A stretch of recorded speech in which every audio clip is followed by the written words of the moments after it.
This next session is called In Conversation with Vanessa Kingori, and it is hosted by our lovely Rama, who is not paying any attention right now because she's too busy having a chat. Up you come. She said to me, I won't put my headphones on, just summons me. And then she missed it. But can we give her a big round of applause, please? Welcome, Rama, and also Vanessa to the stage, okay? And they will be taking it from here. Thank you so much. I knew you wouldn't hear me. I know, so can you imagine? Hi, everyone. Hello, hello, hello. There's a lot of you here, isn't it? Okay, there's a lot of them. Yeah. There's also a baby here. There is a baby. Hi, darling. Start them early. Okay, so welcome to our tech stage.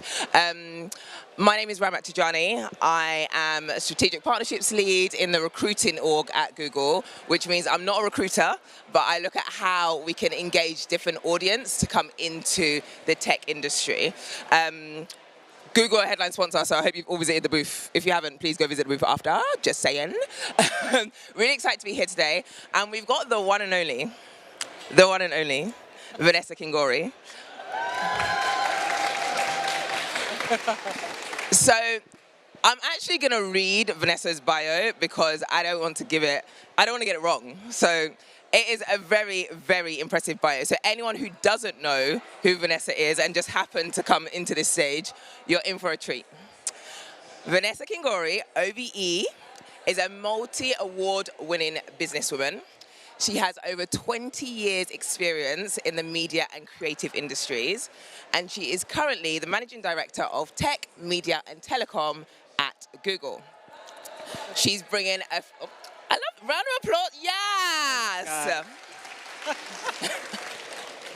We're just existing, it's fine. This is great, I love this.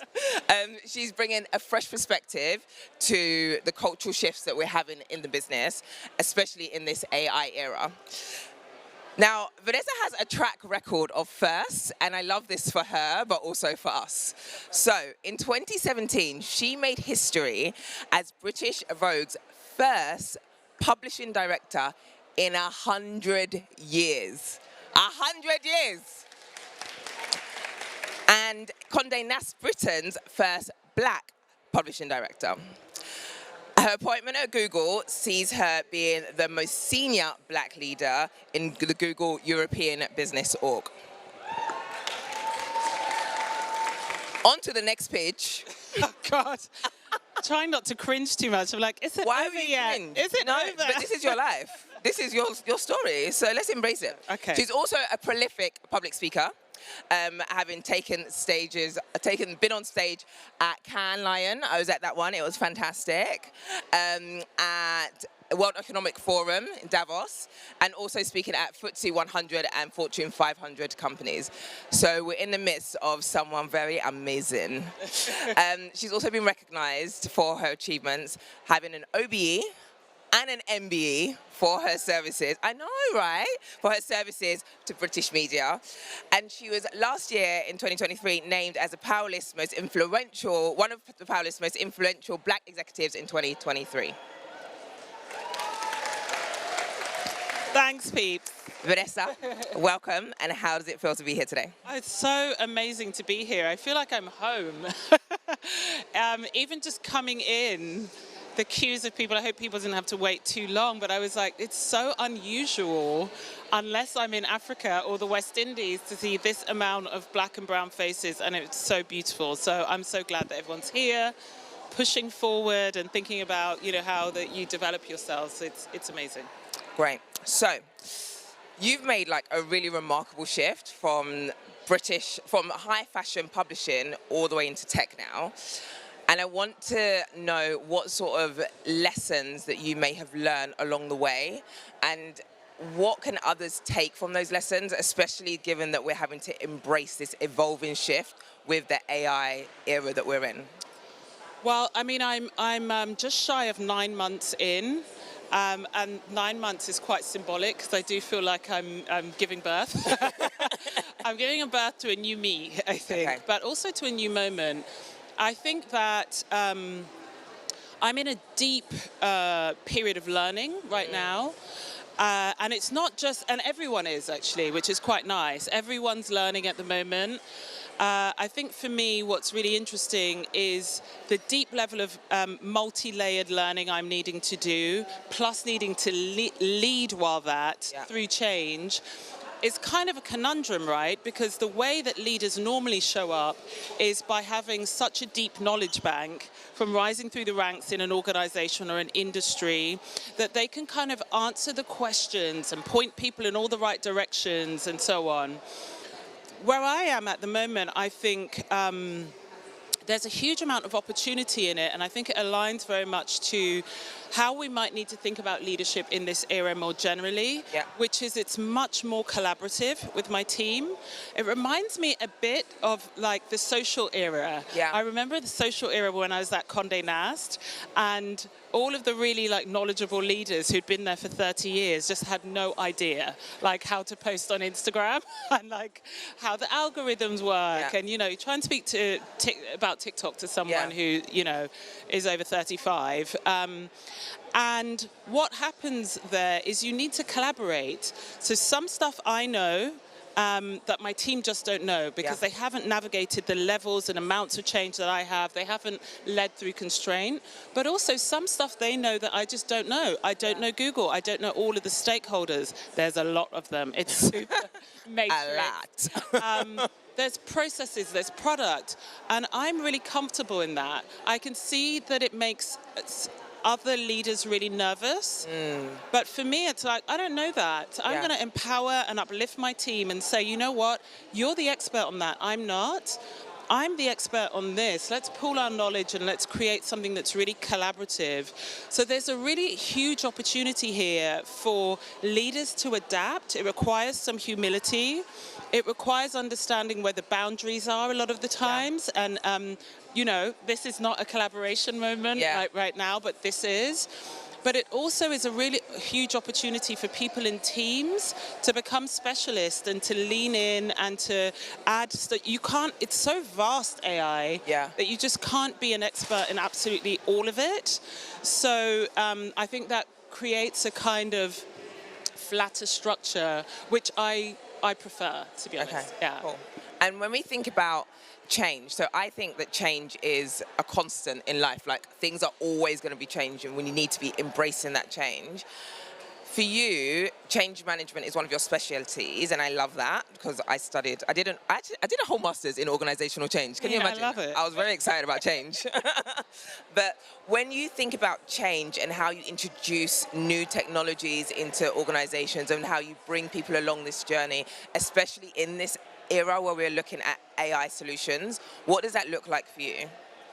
That's what I love that you did a master's in change management. Girl, you're going to be killing life right now because everything is about evolution, constant evolution.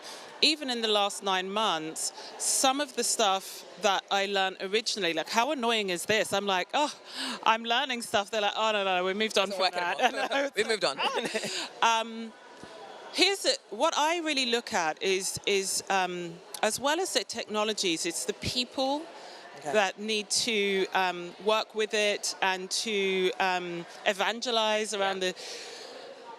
Change is really, really hard for human beings to digest. We're actually conditioned to not like change. We're conditioned to like standardization. And if you look at some of the biggest products in the world, a lot of them are about standardization. You go anywhere in the world, almost, and a Coca-Cola is the same, apart from Africa, you know thing. But like, so we like for things to be constant, but now the world is shifting. What that is about is a lot to do with mindset. And so there's a lot of emphasis in the conversations right now around the technology. And that's really, really important. But actually, I think the most important thing is the mindset we can put ourselves in, which is about shifting, about being okay with not knowing everything, about knowing something one day and it having moved on, and about how that impacts power structures as well.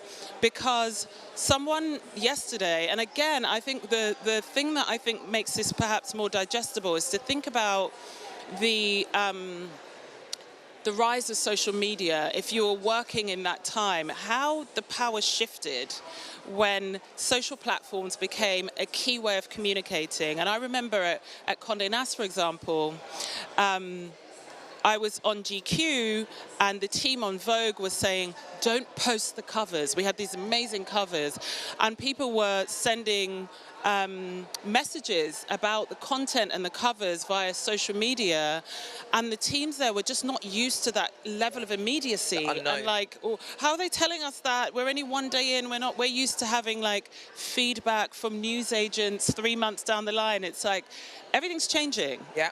And so now there are new jobs that will be inserted because of the way that things worked. People who were had ultimate power over things will need to diffuse that power in order to capture the whole opportunity. And so I think it's around getting into that mindset of like letting some things go, learning, and figuring out also paths to success rather than mourning what was. Yeah. The people who are mourning the way that things were will get left behind. 100%. Yeah.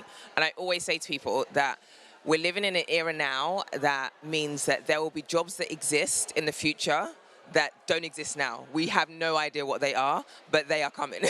I mean, how many of you have jobs that your grandparents or even your parents don't understand? My dad doesn't get it. Right? My dad doesn't get it. He thinks I'm somewhere colouring in for fun. I'm like, Dad, that's not what I'm doing. Honestly, I hear sometimes my mum describing my job, particularly at Condé Nast, because it's confusing, because it's a creative industry, but I was in the business org, and she would be proudly from her chest explaining what my job was, and I'm like, that is not even, but whatever, right? And so we know this. We have lived that. We've lived that the job market can change in a way that one generation before don't understand what you do. And so what I think is really interesting in the AI era is so much of the conversation about the jobs that will be lost, and the smart people are thinking about what jobs will be created. Where is there opportunity? Yeah. So I think that one of my call to actions for everyone in the room today is really let go of the fear and really think about where's everyone not looking at, what might arise.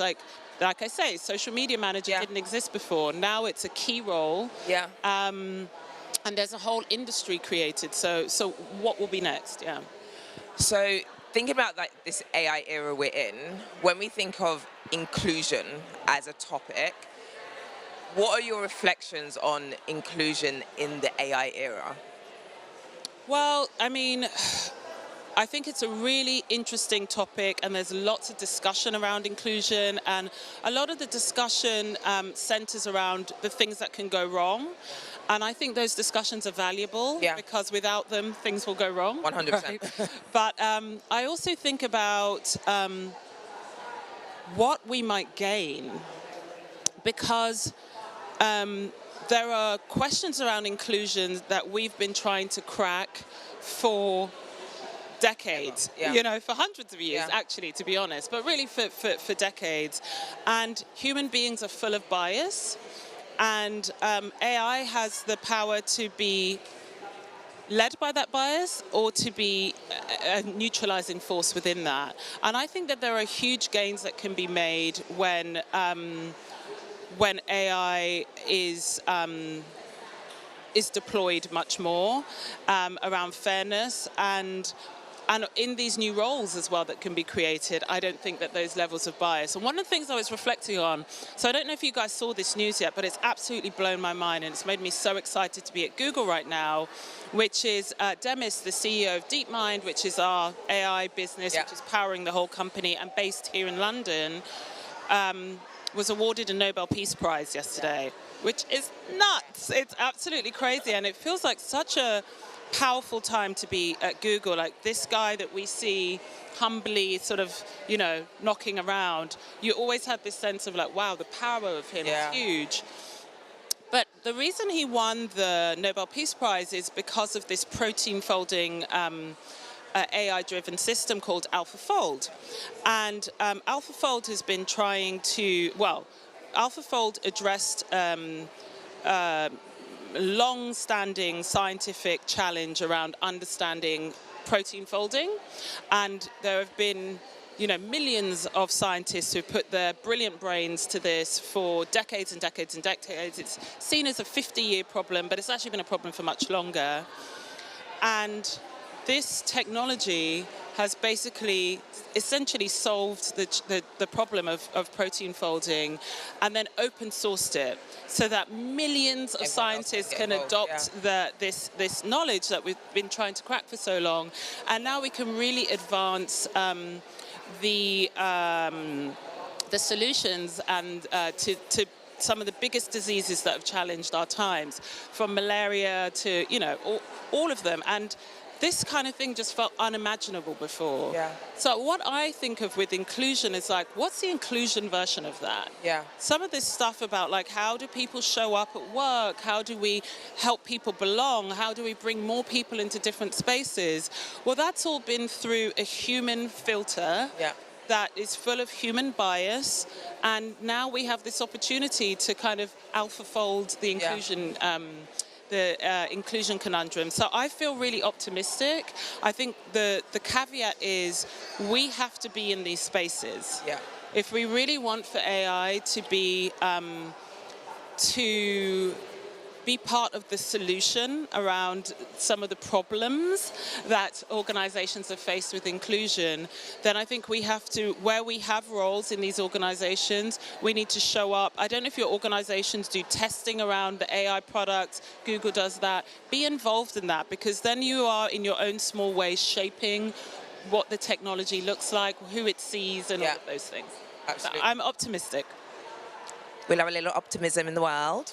So I'm going to pivot slightly and talk about storytelling. Yes. I love a good story. Everyone that knows me and all that knows I love a good story. But I also love the power of storytelling. I think that it can be used as a tool to help build connections, but also in communicating. So I guess when I think about storytelling, there's conversations that I've been having and questions that have been asked around how challenging it's going to be to tell stories, given that we're now in this AI world and data-driven insights world. What are your thoughts on that piece? I think that's really interesting because it's like my two worlds. Yeah. So first of all, I come from, this Condé Nast space, which is all about storytelling, whether that be through image, through world-class writers.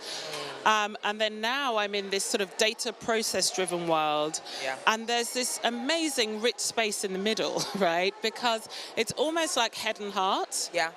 And I think the idea that the two exist separately, your heart won't function if your brain doesn't, and vice versa. That's a really nice way of thinking about it. And so I think that the magic is where we can sync both. So data is super important, particularly when you're making big decisions and so on. But actually bringing that data to life is around how you can tell great stories. And I also think that this moment is a really human moment. There's a lot of stuff that AI is able to do around data and in terms of quantifying things and well beyond, to be honest. But now kind of the power of human knowledge, human intuition, and human communication is actually really dialed up. Yeah. So I think the stories we tell about AI are really important, but how we use AI to tell our stories better is not, I don't think it's a zero-sum game. It's not one or the other, in my view. Yeah. Cool. I got a sign that we've got 5 minutes left. Can you imagine? How dare they? How dare I? I mean, we'll be chatting literally all afternoon. We had one yesterday, and it's not 5 minutes for us. So question for the audience. How many of you here today know that today is World Mental Health Day? Fantastic. So for those of you that don't, on our stand, actually, we have created a piece which is all about exploring what that looks like, and we used our AI tool Gemini to ask it to create some affirmations based on different emotions. So please go check it out, because it was my idea and I loved it. No, but also there are lovely affirmation cards that you can walk away. They're really cool. But I wanted to ask you, Vanessa, on this piece around mental health, from a professional perspective, how can we look after our mental health? I feel so strongly about this because I think that there's this kind of old mentality of, you know, professionals, what professional looks like is actually being really like pared back and not showing any of who you are or your emotion or anything like that. And I think to some extent that you know, we can't be kind of all out in the spaces that we're in. But I think what's really important, going back to, in this era, it's really important to be human. And one of the things I've found really leveling with my team at the moment, and they've found really refreshing, is I say sometimes, I'm really struggling with that, man. I'm having a bit of a hard day. Can we do that tomorrow? Yeah. And it's amazing how you see people's body language shift. Yeah. I think, so just turning up and within the confines of what feels comfortable, being honest, at least to yourself, about how you're feeling is really important. I think communicating so that, I think space is really important. Headspace, space in your diary, practical space, even physical space. You can't get that unless you find really smart ways of communicating that you need it. Yeah. And I think we're all on a journey with that, in this form and narrative of kind of being like, you know, we have to come in and be prim and proper and perfect and like on and ping, ping, ping. And it's like, that's just not the human experience. Yeah. So I think one of the things I think is really important is just making time in your diary to digest, because we're consuming more information than ever. All this change that we're talking about requires a huge consumption of information, and no one really thinks about, when do I digest it? Yeah. And when do I think about, how does that come out in action? Yeah. And so when I look at my diary, I usually do it on a Friday for the next week. The thing I'm always saying to my team is, take that out, take that out, take that out, take that out. And it's really hard to do because we all feel like we're in this race. You know, we talk about AI era, almost like the space race, and using that word. But to protect your mental health is really around creating physical space where you need it, emotional space where you need it, but also just practical space and time to digest, reflect, check in on yourself. Am I overwhelmed? Do I need a little bit more? Do I just need time to figure out an action plan? And I'd say that's the number one bit of advice. That, and like, go on trips. Within whatever phrase you can, like, there is nothing more rebalancing than just taking yourself out of your normal space. Go and see your 100. Listen, tomorrow I'm going to the Peak District. Yes. No one's going to see me. I'm out. So take the break. Thank you. Yeah, we're wrapping up, babe. I promise. It's like, stop yabbering, you. Before that, I do want to say that, like, I think it's really important for us to carve that space out for ourselves. If we don't do it for ourselves, no one is going to... Your manager's not coming to your diary to say, oh, book out this space to do... No. You have too much on. Can you do less? When I join a new company, anytime, the first thing I put in there is lunch break. No one should touch it. No one should touch it. So advocate for yourself in these spaces. Vanessa, thank you for being amazing. Such a pleasure. It's so lovely to be here with you. Thank you all for joining us. Thank you. And that's it. It's a wrap. Thanks for being amazing as well. This woman is incredible and such a power source in our organization. Oh, thanks. Appreciate it. Thank you. Thanks, guys. All right, go grab food. Go grab food. Go grab food.